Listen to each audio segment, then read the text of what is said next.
Sigamos adelante con este libro de Números del Pentateuco y comenzamos ahora por el capítulo 10 de los versículos 1 a 10.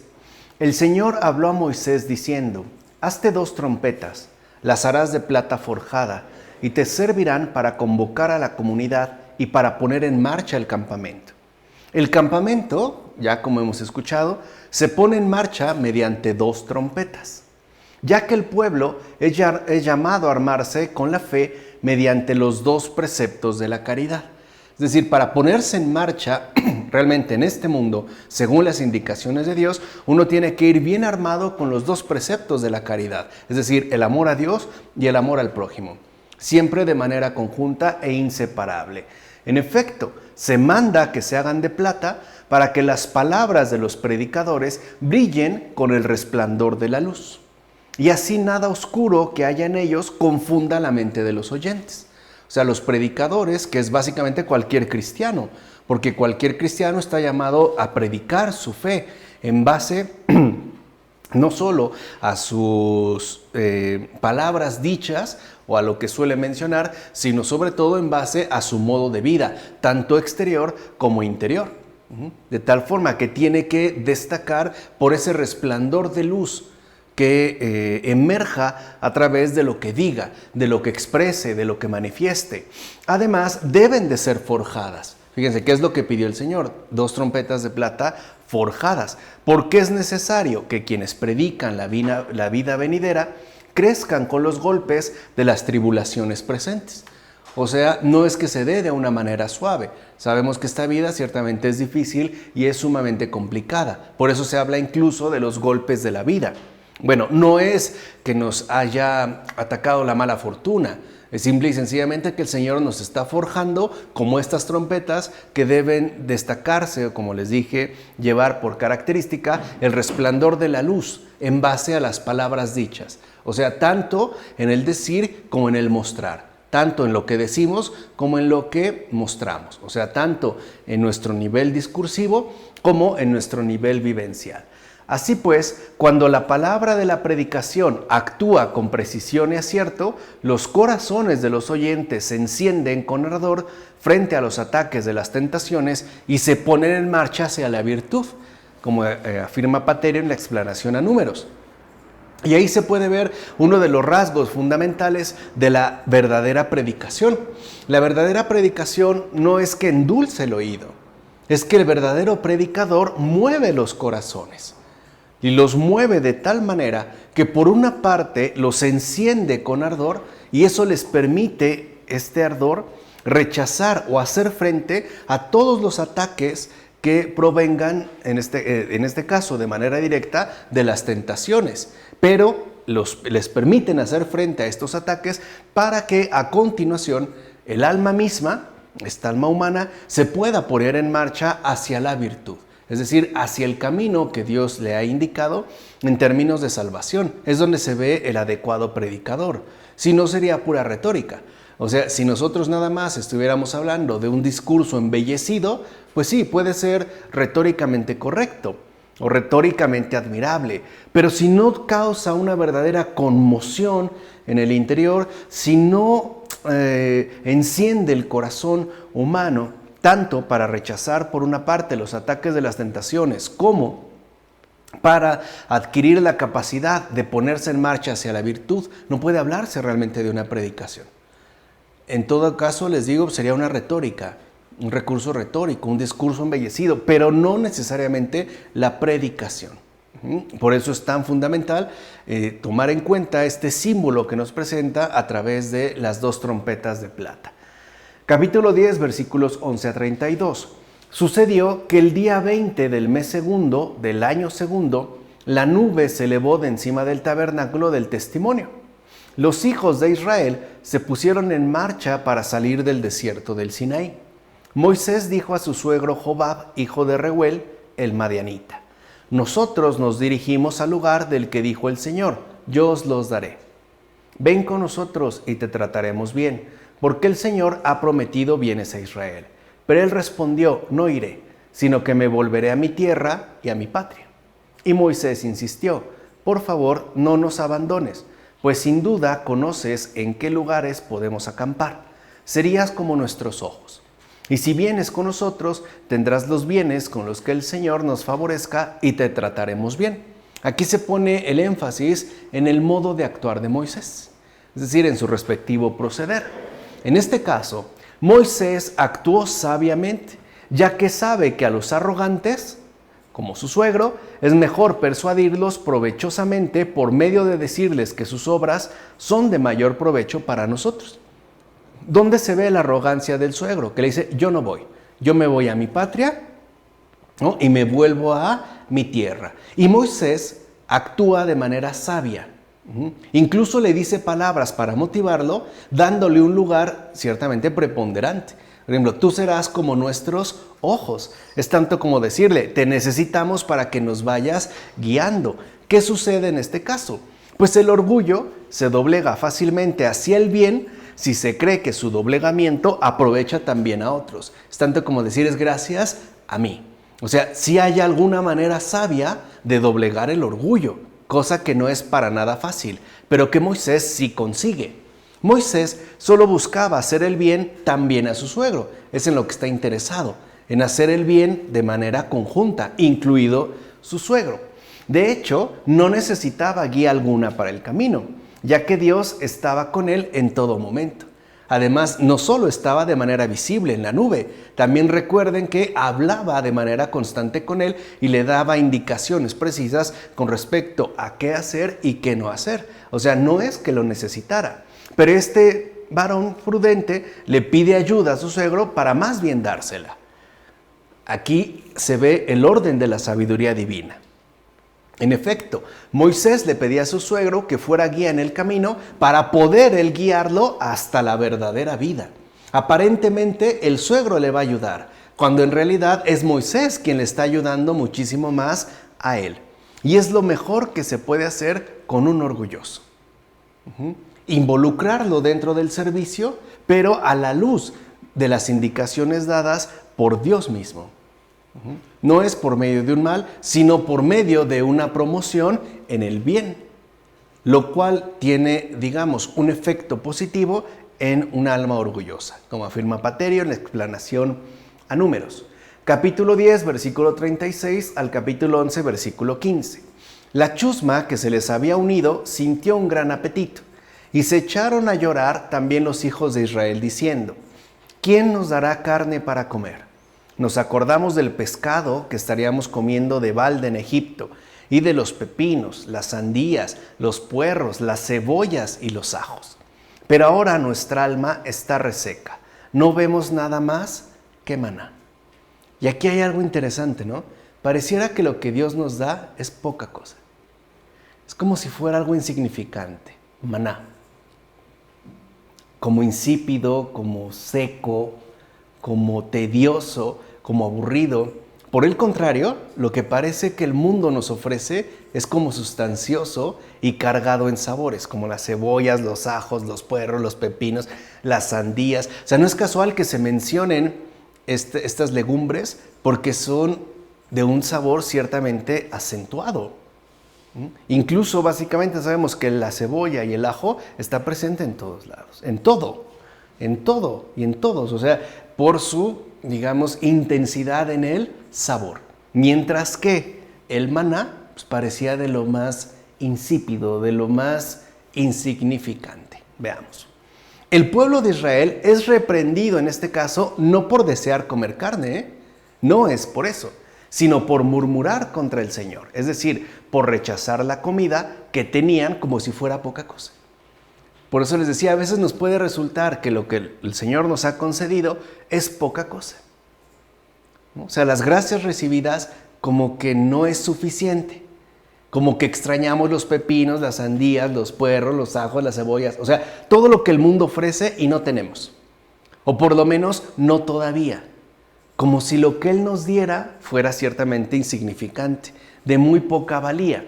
De hecho, lo que debieron haber pedido era que se les quitara no el hambre, porque no era obrar contra natura, no era esto, sino el deseo frenético de un manjar. que es una cosa mucho más importante, como afirma Agustín en las Confesiones. O sea, el problema no está en que nosotros tengamos hambre, tengamos apetito. El problema está en lo que deseamos para poder satisfacer este apetito. Por ejemplo, a veces nos falta conformidad con respecto a lo que Dios nos ha brindado. Recuerden, no es que sea una mera casualidad. El Señor ha dispuesto todo para nuestro bien y por ende para el bien de todos los que nos rodean y del mundo entero. Entonces, aquí también debemos aprender a pedirle al Señor lo que nos resulte más conveniente. No lo que tengamos muchísimo más inmediato, por ejemplo, el hambre, sino a veces los deseos desordenados que tenemos con respecto a algo que en definitiva nos resultará superfluo. Por ejemplo, tener necesidad o hambre de un automóvil está bien. Para desplazarse está muy bien. Incluso cuando las distancias, por ejemplo, sabemos aquí en la ciudad, son tan largas, ¿no? A veces hay recorridos que definitivamente los tienes que realizar por medio de un automóvil. Pero que sea un Jaguar o que sea un modelo especial de superlujo, ya es otra cosa. Eso no. Eso ya sería un deseo frenético de un ¿qué? De un manjar.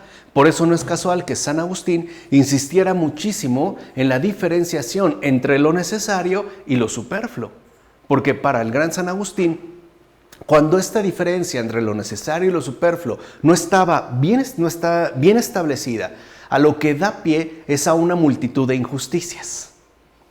Pongamos un ejemplo muy sencillo. Decía San Agustín, en el caso del automóvil, tener necesidad de transportación es legítimo y a lo mejor requerimos un transporte. Incluso si nuestra familia es numerosa, probablemente requiramos pues un transporte más grande, por ejemplo una camioneta.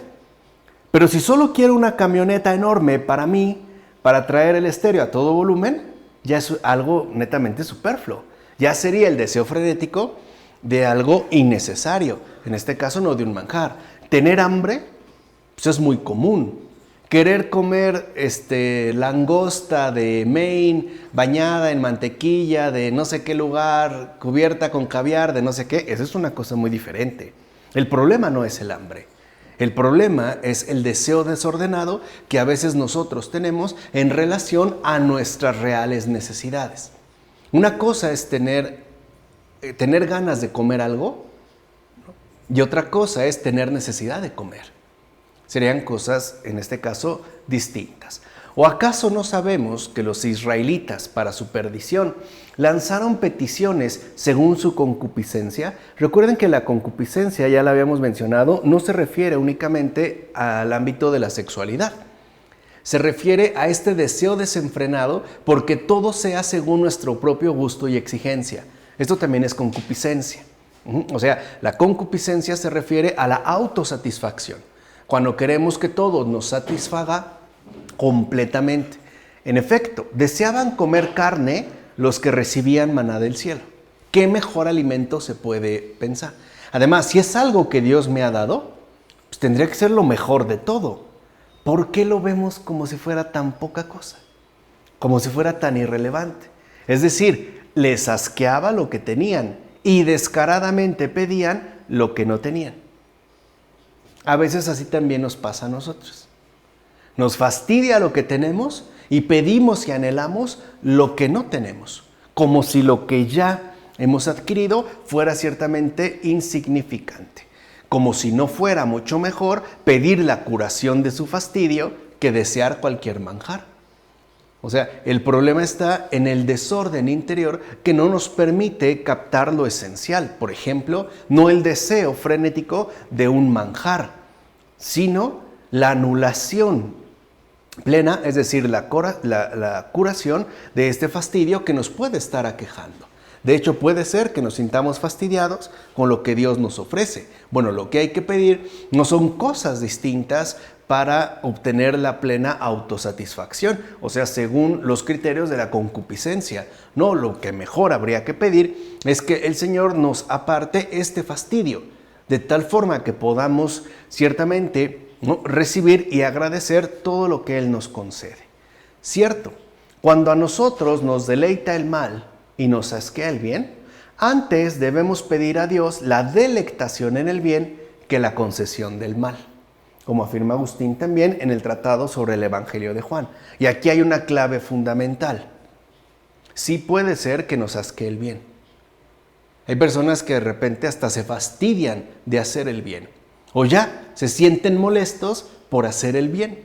Bueno, esto no quiere decir que tengamos que optar por la delectación en el mal. Más bien lo que tendríamos que pedir es que el Señor nos conceda la gracia de deleitarnos en el bien, pase lo que pase. Y que por ende no llevemos a cabo ningún tipo de concesión, así sea mínima, con respecto al mal. O sea, pedirle al Señor que me guste el bien y no el mal. O que me guste, que me quite ciertamente mi apego al mal para que quede plenamente adherido al bien. Es la cuestión de la petición. O sea, no está tanto en lo que decimos, sino en aquello que de fondo y verdaderamente deseamos. Ahora bien, la buena fortuna tiene un modo de provocar tanto la caída como la completa disolución de los que no son cautos. Quiere decir que la buena fortuna también representa un grave peligro para nuestras almas. La buena fortuna no siempre es, pues, algo benéfico. Muchas veces puede ser incluso algo catastrófico. En efecto, los judíos, por ejemplo, que desde el principio habían gozado del favor de Dios, repetidamente volvieron al reino de los gentiles, al menos en sus deseos, cuando estaban en el desierto. Mira qué cosa tan curiosa. En lugar de contemplar lo dado por Dios, seguían acordándose de las cebollas. Como si una cebolla fuera, ¿no?, el secreto definitivo de su absoluta felicidad. Y no todos los favores que Dios les había concedido, que comparados con una cebolla son, digamos, inabarcables. Pero el problema está cuando nosotros nos dejamos confundir por el mundo y llegamos a pensar que lo que éste nos ofrece es aquello que, por ejemplo, más necesitamos o bien más felices nos va a hacer, sin darnos cuenta que quizá más bien apunte a una verdadera catástrofe. Por eso hay un punto espiritualmente importante que no podemos pasar por alto y es recordar siempre el favor de Dios y hacerlo de manera ordinaria. Por ejemplo, en las noches, ¿no?, antes de hacer mi oración, lo que debo es darle gracias al Señor por lo que me ha concedido en este día. Una bebida, una comida, una visita, un tiempo más de descanso, una siesta, ¿no?, una sopa, o sea, todo lo ordinario, todos los favores que Dios nos ha concedido durante ese día. Ya después puedo pedir perdón por las ofensas cometidas, las que tenga claras o las que ni cuenta me di. Pero primero es tener presentes el favor de Dios. Si nosotros tenemos siempre presente el favor de Dios, muy difícilmente nos vamos a ver seducidos por las cosas del mundo, por una cebolla. Y nos daremos cuenta que los favores que Dios nos ha concedido con respecto a aquello que el mundo nos ofrece, pues son infinitamente mayores. Y podemos así vivir en una sana conformidad y sobre todo en una verdadera gratitud, que es aquí lo que faltaba en el caso del pueblo de Israel. Ciertamente, también nosotros nos haríamos reos de la misma condenación si después de haber desgustado el maná, siguiéramos empeñados en la degustación de viles manjares, es decir, según la apetencia de los repugnantes vicios que supuestamente hemos ya abandonado. Una persona que comulga, que recibe el cuerpo de Cristo, ha degustado el maná. También es una exigencia todavía mayor que si nosotros recibimos al Señor como el eje fundamental de toda nuestra vida, sigamos empeñados en la apetencia de repugnantes vicios, que además se supone que hemos abandonado. Tan hemos abandonado que por eso ahora podemos degustar el maná, es decir, recibir la Eucaristía. De hecho, aunque esto sucedió en figura, vemos ahora que esto se cumple en nuestra vida diariamente, ya que cualquiera que habiendo renunciado al mundo vuelve sus gustos y tendencias hacia lo que ha renunciado, se pone de nuevo en dirección a sus deseos y apetitos desordenados y hasta llega a decir, como aquellos israelitas, mucho mejor me iba en Egipto, como afirma Juan Casiano en sus colaciones. Y en efecto así sucede. Hay personas que antes de su conversión estaban convencidas de que les iba muy bien. Pero una vez que decidieron decirle sí a Dios y tratar de seguirle, ¿no?, con empeño, con sinceridad, parece que las cosas se transforman y ahora es catastrófico lo que están viviendo en comparación con lo que tenían antes. Y se les olvidan dos cosas fundamentales. En Egipto eran esclavos, en primer lugar. Y en segundo lugar, comían cebollas, pero no gozaban de los favores de Dios. Así pues, también es algo que nosotros nos debemos cuestionar. ¿Qué es lo verdaderamente relevante para nosotros? La cebolla, los pepinos, es decir, ¿no?, las sutilezas de este mundo, o todos los favores que ciertamente Dios nos concede a diario. O por decirlo ya de manera muchísimo más clara, ¿en dónde es que está puesto nuestro corazón? ¿En las cosas que el mundo nos presenta o en aquello que de hecho Dios ya nos ha concedido? Porque el mundo tiene una técnica de seducción muy peculiar. Siempre nos seduce a partir de la carencia. O sea, siempre nos muestra como apetecible lo que no poseo. Así nos engancha. En cambio, el Señor es justo lo contrario. Siempre nos favorece con lo ya concedido. O sea, Dios no nos incita a, nos da para que después se espere la respuesta adecuada. Por ejemplo, el agradecimiento. Pero no juega con nosotros, eso es lo que quiero decir. El mundo sí. Por ejemplo, es muy fácil que si uno acaba de comprar un vehículo, por seguir con este ejemplo, y va en la calle y ve un modelo más reciente o más padre, se sienta frustrado por lo que tiene y pierde de vista el favor de Dios. Y ahora se vuelve obsesionado por esa cebolla en ruedas, ¿no? Anhela pues la cebolla. En cambio, pierde de vista lo que de hecho el Señor ya le ha concedido. Por eso es que Dios no nos engaña. Bien, capítulo 11, versículos 16 a 23. El Señor dijo a Moisés: reúneme 70 hombres entre los ancianos de Israel, que sepas que son ancianos y responsables del pueblo. Llévalos a la tienda de la reunión y que estén allí contigo. Bajaré y hablaré allí contigo. Tomaré un poco del espíritu que hay sobre ti y lo infundiré sobre ellos, para que lleven contigo la carga del pueblo y no la tengas que llevar tú solo. Y dirás al pueblo: preparaos para mañana santificándoos, que vais a comer carne, pues habéis llorado a los oídos del Señor diciendo: ¿quién nos dará carne para comer? En Egipto nos iba mejor.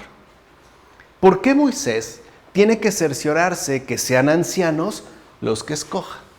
O sea, ¿por qué tiene que asegurarse de que efectivamente se trate de ancianos?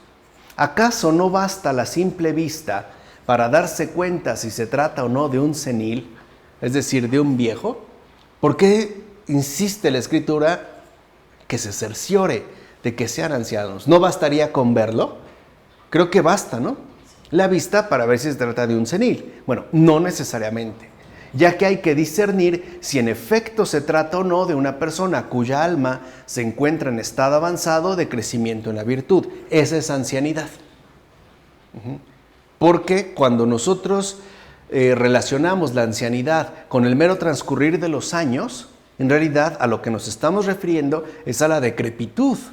Estamos pensando en términos de una persona decrépita, de una persona físicamente en estado avanzado, pero no necesariamente corresponde con la ancianidad.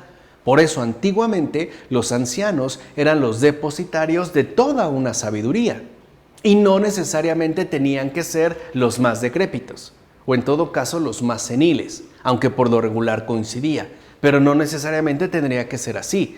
O sea, lo que el Señor le está pidiendo a Moisés es que escoja a las almas en estado más avanzado de crecimiento en la virtud, como afirma Orígenes en las homilías sobre el Génesis. De tal manera que estas personas en estado avanzado de crecimiento en la virtud también ahora puedan auxiliar al propio Moisés. Y como le dijo el Señor, no lleve la carga él solo, sino que pueda ser también compartida. O sea, es un gesto, más bien un signo de comunión, de poder realizar la obra que Dios realiza. Capítulo 11, versículos 24 a 30. Moisés reunió a 70 hombres de entre los ancianos del pueblo y los colocó de pie alrededor de la tienda. Descendió el Señor, tomó un poco del espíritu que había sobre Moisés y lo infundió sobre cada uno de los 70 ancianos. Y cuando el espíritu reposó sobre ellos, se pusieron a profetizar, pero no volvieron a hacerlo. Un muchacho corrió a referírselo a Moisés y le dijo: Eldad y Medad están profetizando en el campamento. Josué, hijo de Nun, ayudante de Moisés desde su juventud, replicó: Señor mío, Moisés, prohíbeselo. Moisés le dijo: ¿Estás celoso por mí? Ojalá todos en el pueblo del Señor fueran profetas, porque el Señor les hubiera infundido su espíritu. Y Moisés regresó al campamento junto con los ancianos de Israel. Mira, el Espíritu conoce todo y opera según su voluntad. De hecho, aunque haya tomado el Señor un poco del Espíritu que estaba sobre Moisés, no se fraccionó. O sea, no mermó en nada. Ni perjudicó a Moisés, ni le quitó algo. Más bien, ahí vemos la gran fecundidad del Espíritu. De uno puede salir para muchos. Se trata más bien de indicar la participación en la gracia de Dios, algo que es sumamente importante. En efecto, este gesto indica tanto la gracia concedida a los receptores como el poder de recepción de aquellos que recibían el Espíritu. Además, 70 eran los ancianos allí reunidos, pero Eldad y Medad, que no estaban en dicha reunión, también se pusieron a profetizar. Esto sucedió para que quedara claro que no había sido Moisés el que otorgaba dicha gracia. No fue Moisés. Fue literalmente el Espíritu. Es decir, Dios mismo quien le había concedido esta gracia al propio Moisés. De tal manera que el protagonismo no recaía para nada en Moisés, sino el Espíritu que ciertamente estaba obrando en todos ellos, como afirma Cirilo de Alejandría en las catequesis. O sea, dicho brevemente, con este gesto se manifestó el hecho de que la gracia es un regalo plenamente celestial. No es algo que humanamente se logre conseguir. Es algo que Dios simple y sencillamente concede. Por eso Moisés no pudo prohibir que Eldad y Medad también profetizaran, ya que sabía bien que se trataba de un don del cielo, un don que él había recibido y que además no podía impedir que otros asimismo recibieran. De hecho, Moisés no podía impedirlo, porque él mismo era partícipe de dicha posesión por gracia, algo que al pueblo le tuvo que haber quedado muy claro. Ellos están siendo asistidos por el Señor por gracia. Es la gracia, pues, la que en este caso se torna ciertamente protagónica en el transcurso de los acontecimientos. Por eso el pueblo de los gentiles también llegará a conformar la iglesia por pura ¿qué? Por pura gracia. O sea, tampoco podemos decir nosotros que somos mejores que los judíos y que por eso se nos escogió. No es verdad. La verdad es que también hemos sido aceptados por gracia y hemos sido convocados y reunidos por gracia. Es más, lo único que verdaderamente deseaba era que todo el pueblo estuviera dispuesto a recibir dicho don para profetizar según la infusión del Espíritu. Acuérdense de la humildad de Moisés. No es que solamente él quisiera sobresalir y que solo fuera para él aquello de lo que ya gozaba por gracia del Señor. Él también quería que todos recibieran pues la misma gracia, que todos estuvieran dispuestos a recibir la obra de Dios en sus propias vidas, como dice Cirilo de Jerusalén en las catequesis. Capítulo 11, versículos 31 a 35. El pueblo estuvo aquel día toda la noche y todo el día siguiente recogiendo codornices. Bastante tiempo. Todo un día, toda una noche y todo el siguiente día recogiendo codornices. O sea, no fue poco. Es más, el que menos recogió 10 homer. Las extendieron como una alfombra alrededor del campamento. Tenían la carne entre sus dientes y todavía no habían tomado el primer bocado cuando se encendió la ira del Señor contra el pueblo. Y el Señor hirió al pueblo con una gran plaga. Y se llamó a aquel lugar Kibrot Hatabah, porque allí enterraron a los del pueblo que se habían dejado arrastrar por su apetito. El Señor, airado contra algunos que se lamentaban, les concedió lo que pedían. ¿Qué habían pedido? Carne. ¿Qué les dio el Señor? Codornices. Porque ahora se enciende su ira y hiere al pueblo con una plaga. ¿Por qué después viene dada tan dura corrección? No por darles lo que pedían, sino por manifestar una reprensible impaciencia. Vean cómo ahí también esos detalles van a ser muy importantes. ¿Qué encendió la ira del Señor? La impaciencia. Porque la impaciencia es reprensible. Las extendieron, ¿no? Arrancaron la carne, todavía no habían dado el primer bocado y se encendió la ira del Señor. ¿Qué les faltó? Dar gracias. Exactamente. Vean este detalle mínimo, pero muy importante. Porque no es actuar con impaciencia, sino obrar según la paciente espera que el Señor espera de cada uno, ¿qué? De nosotros. Porque si no, entonces después lo que nosotros vamos a terminar concibiendo no es que Dios nos favorece con su gracia, sino que Dios está a nuestro servicio, dándonos lo que le pedimos, incluso de manera inmediata. Nos haríamos algo así como berrinchudos, ¿no? Como afirma Agustín en una de sus cartas. Ese fue el detalle en este caso. No es por lo que les concedió, les dio lo que habían pedido, pero se les había olvidado lo más importante, dar gracias. Todavía no la habían tragado, pero ya tenían la carne en los dientes. En todo caso, el castigo viene dado por no frenar como debían la concupiscencia, que si se recuerdan estaba presente desde el principio. En efecto, tanto la glotonería como la impaciencia son formas de concupiscencia, porque el impaciente quiere que las cosas se den como él quiere y cuando él las quiere, y si no, ya no. O sea, si no es ahorita, entonces no. Es como una persona que te dijera, se me antoja ahorita una rosquilla, ahorita. Oye, pero dame chance, no puedo. Entonces ya no quiero nada. No es la rosquilla, es la impaciencia. Y por eso la impaciencia es también una forma de concupiscencia, de autosatisfacción.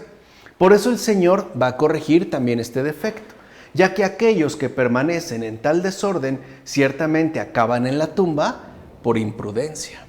Vemos la secuencia de los vicios hasta dónde es que puede llegar. Y el Señor está realizando, está forjando a un pueblo aún en los mínimos detalles, como afirma Jerónimo en Contra Joviniano. Capítulo 12, versículos 1 a 8.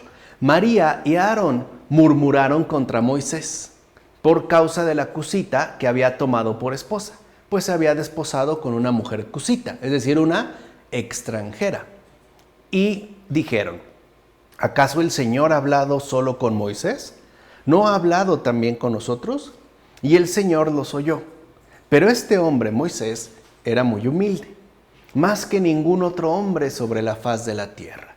El Señor bajó en una columna de nube, se puso a la entrada de la tienda, llamó a Aarón y a María, y salieron ambos. Y dijo, escuchad, pues, mis palabras.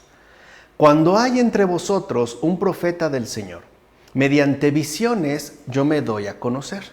En el sueño yo le hablo. Esto lo hago con mi siervo Moisés. Ningún otro es tan fiel en toda mi casa. Conversamos cara a cara, mediante visión, no por enigmas. Contempla la figura del Señor.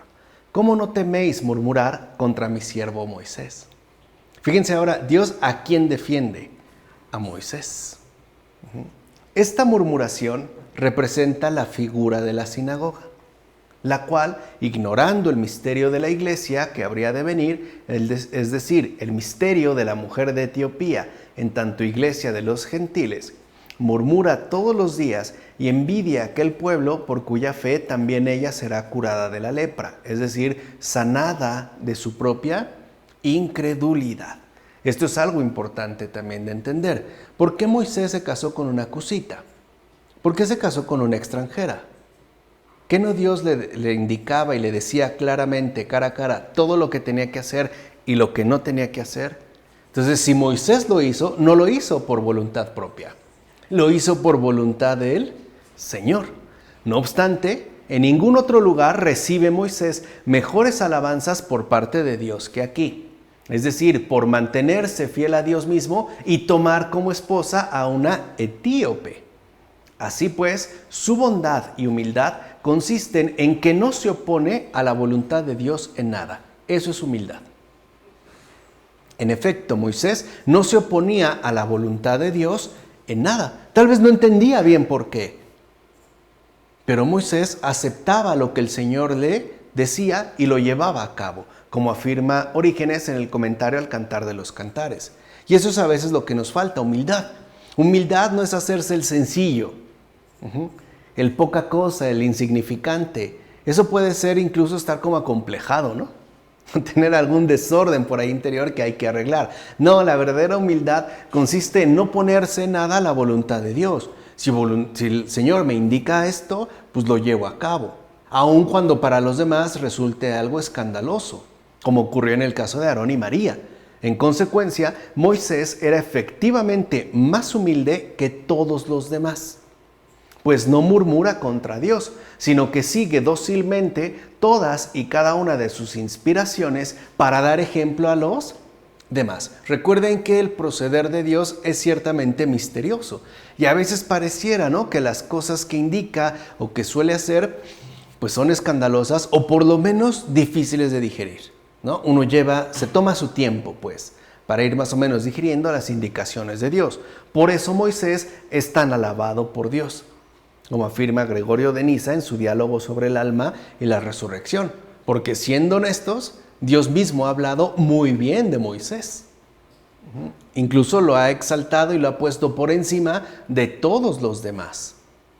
Y eso debido a su no oposición a la voluntad de Dios.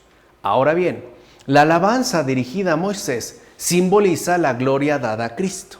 Aquí ya vemos este otro nivel fundamental que nos muestra la interpretación de los padres, ya que ningún otro fue tan obediente a Dios, al Padre, como Él. O sea, ¿a quién realmente se está alabando? A Cristo. ¿Y por qué entonces esta figura de Cristo en Moisés se relaciona con una mujer extranjera? Porque el Señor se va a desposar con la iglesia, es decir, con el pueblo de los gentiles. Y en efecto causó escándalo. Y sigue causando escándalo. No debemos olvidar pues que solamente Cristo ha cumplido en todo la voluntad de Dios. Entonces, por una parte se habla en efecto de Moisés, pero la verdadera plenitud de esta figura ha sido alcanzada únicamente por Cristo. Como afirma Juan Crisóstomo en las catequesis bautismales. Por otra parte, Moisés fue llamado fiel en toda su casa, y por su servicio sabemos que Dios castigó a Egipto con calamidades e infortunios. Sin embargo, aquel que fue alabado nunca habló con arrogancia. Es más, ¿no fue acaso Moisés el mismo que dijo ante la zarza ardiente, ¿quién soy yo para que me envíes? No era para nada arrogante. No olvidemos que el alabado Moisés era el de voz débil y lengua torpe, una suerte de vapor de olla. Me gusta mucho esta expresión que utiliza Clemente de Roma en la carta a los Corintios. Un vapor de olla. Se ve pero rápido que pasa, ¿no? Se evapora, es decir, como si careciera de una plena consistencia. Por último, asimismo hemos de notar lo siguiente. A Moisés Dios se le manifestó por vista, es decir, de acuerdo a la visión, ni mediante sueños, ni mediante enigmas. Incluso se dijo que contempló la gloria del Señor. ¿Por qué hizo esta excepción con Moisés? Porque en su humildad Moisés pudo acceder a la contemplación de Dios y por ende a la conducción del pueblo del Señor, como afirma Agustín en una de sus cartas. O sea, ¿por qué Moisés dirigió al pueblo de Israel? ¿Por sus méritos o por sus capacidades? No, por su docilidad. Recuerden lo que habíamos dicho anteriormente, ¿no? Esas entradas y salidas constantes a la entrada de la reunión, esa contemplación permanente para saber qué hacer, qué decir, qué no hacer, qué corregir. No habla por cuenta propia. Y, lo veremos más adelante, cuando se le ocurre actuar según sus propios criterios, en el episodio del agua en la roca, falla. Tan falla que eso le costará no entrar a la tierra prometida. Puede parecer un desliz, ya lo veremos en su momento, pero es para que vayamos estableciendo estas asociaciones. Es decir, en este caso Moisés recibe plenamente todo lo que Dios le ofrece, incluso la contemplación misma de Dios cara a cara, y por eso lo coloca al frente del pueblo. Capítulo 12, versículos 9 a 16. Se encendió la ira del Señor contra ellos y el Señor se marchó. La nube se apartó de encima de la tienda y María quedó leprosa, blanca como la nieve. Aarón se dirigió hacia María y vio que estaba leprosa. Entonces Aarón dijo a Moisés, de quien acaba de hablar mal: por favor, Señor mío, no cargue sobre nosotros este pecado que tan neciamente hemos cometido. Que ella no sea como un aborto que cuando sale de las entrañas de su madre tiene consumida la mitad de su carne. Moisés clamó al Señor diciendo: oh Dios, cúrala por favor. Y el Señor dijo a Moisés: si su padre le hubiera escupido en la cara, ¿no quedaría avergonzada 7 días? Así pues, que sea confinada 7 días fuera del campamento y que después sea admitida de nuevo. ¿Será perdonada? Sí, pero no sin reprensión. Porque recuerden, este gesto también es reprensible. Qué notable es entonces el proceder de Moisés.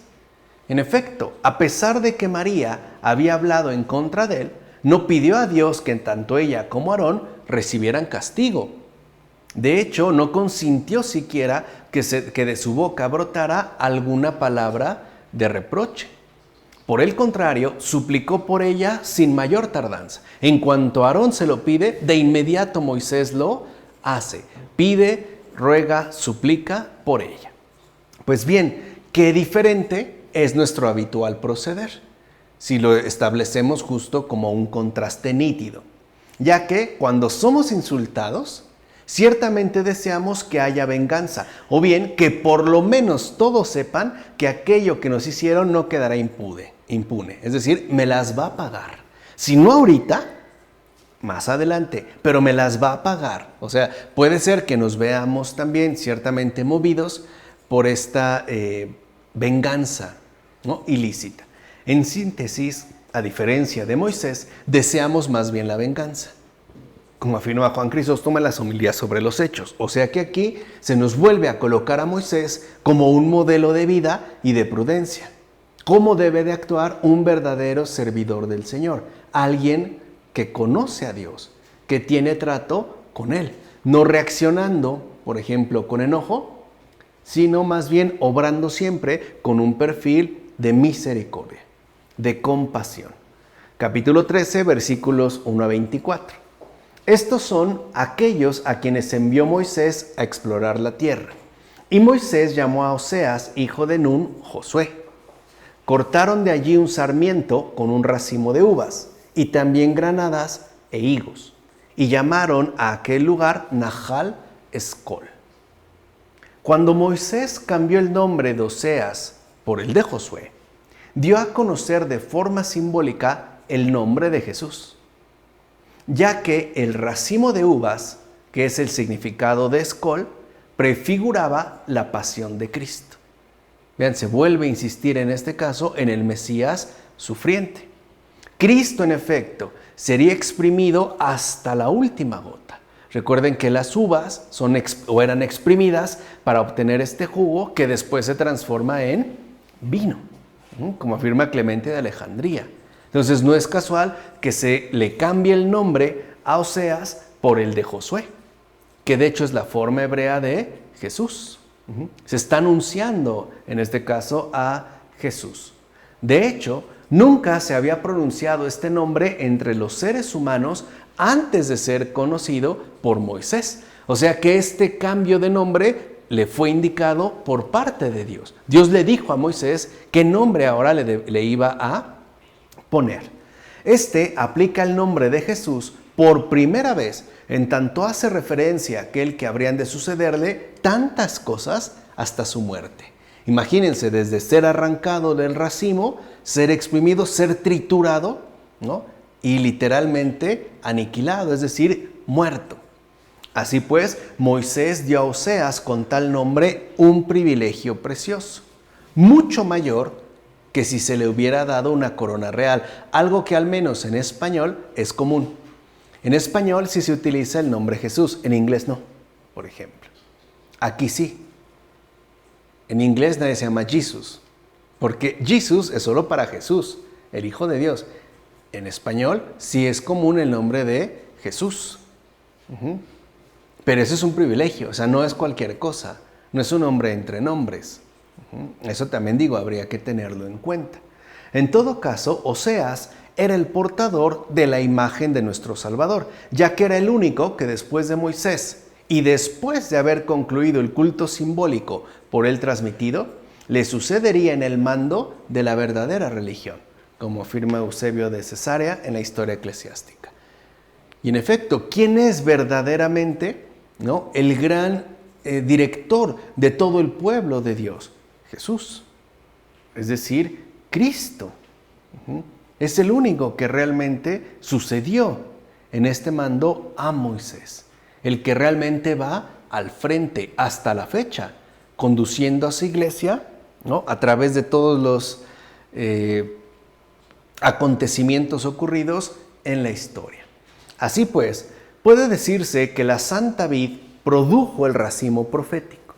Esta era pues la señal para aquellos que tras una vida errante han sido finalmente conducidos a la quietud, es decir, al gran racimo, o sea, el logos, el cual ha sido prensado, exprimido, hoy ya sabemos, crucificado para nosotros.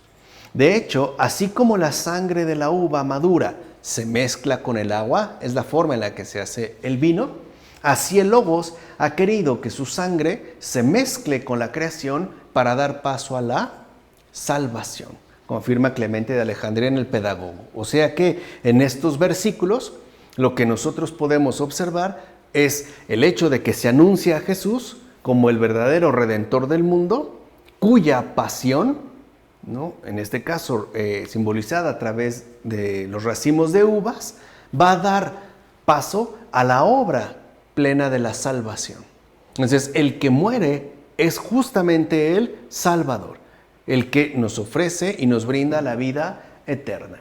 Capítulo 13, versículo 25 al capítulo 14, versículo 38. Al cabo de 40 días regresaron de explorar la tierra. Toda la comunidad se puso a gritar y el pueblo se pasó llorando aquella noche. Todos los hijos de Israel murmuraron contra Moisés y contra Aarón. El Señor dijo a Moisés: ¿hasta cuándo me injuriará este pueblo? ¿Y hasta cuándo no creerán en mí a pesar de todos los signos que he obrado ante ellos?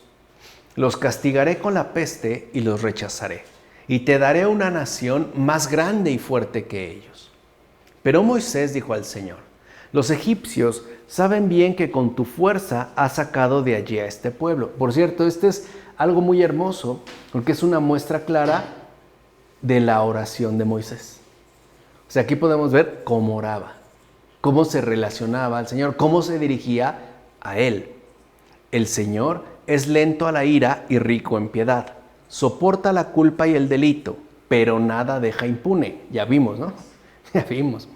Porque castiga la culpa de los padres sobre los hijos hasta la tercera y cuarta generación. Perdona, te lo ruego, la culpa de este pueblo como corresponde a tu gran piedad, así como has soportado a este pueblo desde Egipto hasta aquí. El Señor habló a Moisés y a Aarón diciendo: ¿hasta cuándo soportaré a esta comunidad malvada que murmura contra mí? Vean cómo de inmediato no le da respuesta a Moisés. He oído las quejas con las que los hijos de Israel protestan contra mí. Diles: vivo yo, oráculo del Señor. Según habéis hablado a mis oídos, así os haré hacer. En este desierto quedarán vuestros cadáveres, todos los que fuisteis censados, todos y cada uno, de 20 años para arriba, los que habéis murmurado contra mí. No creáis que vais a entrar en la tierra que juré que ibais a habitar, excepto Caleb, hijo de Jefnué, y Josué, hijo de Nun. Para empezar, la amenaza proferida por el Señor con respecto a darle a Moisés una nación más fuerte y grande no es fruto de la ira. O sea, no es que Dios esté enojado y dijera, ¿saben qué? Pues ya no aguanto este pueblo, ¿no? Y ahora mejor lo quitamos y pues por enojo yo, digamos que te ofrezco otra cosa, ¿no? Más fuerte, más grande, más poderosa. El Señor no está hablando, pues, según la ira. Recuerden que por eso dice que Él es impasible, o sea, no está afectado por las pasiones, sino que es una profecía. O sea, lo que le está dando a Moisés es una profecía, no un reproche, ya que en efecto habría el Señor de aceptar otra nación mucho más grande, es decir, el pueblo gentil, pero ya no con Moisés. Para el pueblo gentil ya había otra figura, Cristo, no Moisés. Por eso lo que le está diciendo a Moisés es que sí habrá otro más grande, más fuerte. Pero Moisés ya no formará parte, digamos, de esta nueva comunidad. En efecto, aquel gran pueblo ya no será dirigido por Moisés, sino por Jesucristo. Y así sucedió. De hecho, ya no se llamará el pueblo de Moisés, sino el pueblo cristiano. La iglesia, conformada ciertamente por paganos, como afirma Cesario de Arles en un sermón. No obstante, con una actitud parecida a la de Dios, Moisés no quiere ser salvado él solo, pues ligado espiritualmente al pueblo por la caridad santa del Espíritu Santo, no quiere entrar él solo en el reino de los cielos. Está como aburrido, ¿no? Que es como si te mandaran a un gran resort, el mejor, más increíble, pero estás tú solo. Como, qué chiste, ¿no? De fondo, Moisés no quiere separarse de su pueblo, ya que sabe bien que la salvación es algo que todos poseemos en común. Todos. O sea, la salvación es una herencia en común, es algo que se nos ha brindado en común. Y eso Moisés lo sabe muy bien. En efecto, la salvación no es un privilegio dado solamente a unos pocos, sino que es el gran regalo que Dios mismo ha concedido al mundo entero. O sea, la salvación no es el privilegio de unos pocos, los arrebatados, como dicen por ahí algunos, ¿no? Los que serán arrebatados el último día y todos los demás nos jodimos. No, no es cierto. Eso no es la salvación. No es un privilegio. Es un gran regalo que Dios mismo ha concedido al mundo entero, a todos. O sea, es algo que todos poseemos en común. La diferencia es quién la recibe y quién no. Pero es algo que se nos ha concedido, como afirma Simeón, el nuevo teólogo, en las catequesis. Ahora bien, no es la primera vez que Moisés es desdeñado por su pueblo ingrato e infiel y casi es apedreado. ¿Cuántas veces no se opusieron a Moisés, hablaron mal de él, se quejaron, le reclamaron, etcétera? Y sin embargo, este Moisés ora a Dios por ellos con suma paciencia, dulzura y tolerancia, como afirma Cipriano en El bien de la paciencia. O sea, ya vemos los efectos producidos por ese trato constante y permanente con Dios. Aquí ya vemos a este ser humano hecho a imagen y semejanza de Dios, tal como debiera ser y tal como debiéramos ser todos y cada uno de nosotros. Por otra parte, el castigo de Dios es peculiar. En efecto, Dios no castiga, fíjense muy bien en esto, Dios no castiga súbitamente nuestros pensamientos y el propósito de la mente, sino que deja dicho propósito para nuestra prosperidad, o sea, para aquello que ha de venir después, o sea, para las malas obras posteriores según la obstinación puesta en el pecado. Y es esta obstinación la que permanece y se extiende durante generaciones, para ver si así justamente aprendemos o los demás aprenden. En pocas palabras, Dios muchas veces permite que nosotros aprendamos por medio de las consecuencias generadas a partir de un mal obrar. ¿Para qué? Para que nosotros no lo volvamos a repetir. Y muchas veces nuestras acciones tienen consecuencias, ¿no?, a muy largo plazo, a corto, mediano y largo plazo. Esa sería parte, ¿no?, de esta prosperidad. Por eso el modo de obrar de Dios, como menciona Jerónimo en una de sus cartas, ciertamente es peculiar. Porque su metodología es muy distinta a la que nosotros podríamos asumir e incluso suponer como la más adecuada. Además, solamente a Dios se le puede adjudicar el hecho real de vivir. ¿O acaso es verdad que algún otro ser posee su cualidad eterna e inmodificable? Como afirma Orígenes en los comentarios al Evangelio de Juan. Acuérdense que ese es uno de los planteamientos fundamentales del gran Michel Henry, cuando habla de la vida, ¿no?, de la inmanencia radical. Por otra parte, que se mencione la edad de 20 años para los jóvenes que ciertamente entraron en la tierra prometida, tiene su significado. En efecto, no se trata simplemente de la edad cronológica, el número de años, de 20, sino de un misterio que debemos intentar aclarar. Mira, el Antiguo Testamento resplandece en los 5 libros de Moisés, es decir, el Pentateuco, que es lo que nosotros estamos abordando. Y el Nuevo Testamento lo hace, es decir, resplandece también a partir de los 4 evangelios.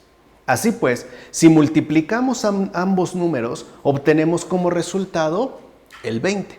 Si multiplicamos el 5 de los libros del Pentateuco con el 4 de los evangelios, obtenemos 20. En consecuencia, solamente el pueblo instruido en los 2 testamentos entrarán en la tierra de promisión. O sea, aquellos que hemos aceptado la revelación total de Dios, expresada y dada a nosotros tanto en el Antiguo Testamento como en el Nuevo Testamento. De hecho, este pueblo es aquel que no se tuerce ni a la derecha ni a la izquierda, es decir, ni a la derecha con una soberbia presunción de su propia justicia, por ejemplo, en el caso fariseo, ¿no?, nosotros somos los únicos que hemos mantenido el camino recto, etcétera, pero en realidad basados en una soberbia presunción, ni a la izquierda según una falsa complacencia puesta en el perdón de los pecados, como ocurre con muchos cristianos. Pues Dios es bueno y no pasa nada. Él lo va a perdonar absolutamente ¿qué? Todo. Cuando ya vimos que incluso aunque sea involuntario, sí hay una corrección. Sí la hay.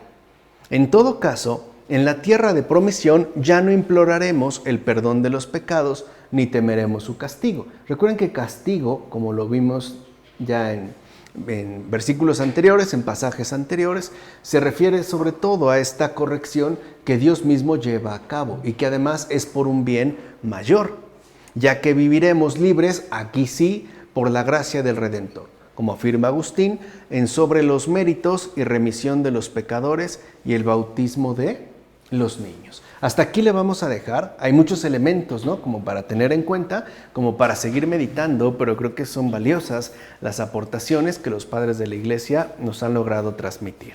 Vamos a dejarla hasta aquí. Del Padre, del Hijo, del Espíritu Santo. Amén.